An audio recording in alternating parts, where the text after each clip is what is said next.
Because we have too many small businesses in Nigeria that haven't been able to aggregate significant value.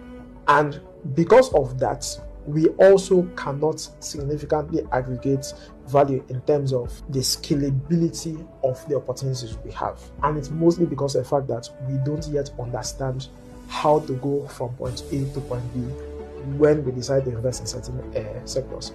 I'll give you an example. Whenever you look at Nigeria as a whole, how many very large corporations that are owned by Nigerians, that were invested into by Nigerians, that started in Nigeria, do you see? They're not many. MTN, Airtel, they're not Nigerian companies. They did not start as Nigerian companies. I honestly do not know where Airtel came from. But I know where MTN came from. It came from South Africa, and then now you have a lot of Nigerians that own equity there. How many Nigerian companies actually invested in critical infrastructure and important sectors when they were deregulated? You don't have many. You see more, and I think that's also, I don't know why a lot of people don't have this conversation. Another reason why we have a lot of FX issue apart from the other policy issues in Nigeria is also because of the fact that we rely too heavily on external investment. And what external investment normally does to an economy is when you pump in a lot of money from outside into an economy, that money needs to go back out one way or another, meaning there's demand for FX. I don't like bringing this up because I try not to get involved in policy issues.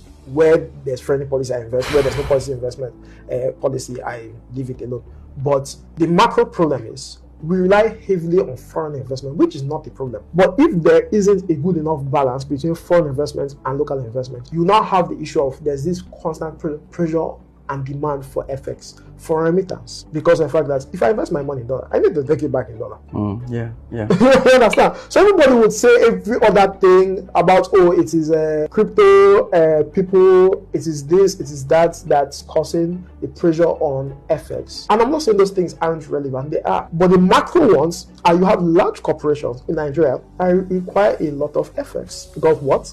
They invested in FX. You don't have enough local investments or local corporations that generate revenue in FX and are now demanding naira from the other side. You get, because if you had a large number of local businesses owned locally that were making money in FX and demanding the naira, it won't matter how many people are demanding dollar, because you have that large chunk of people demanding naira. So there's demand for the naira.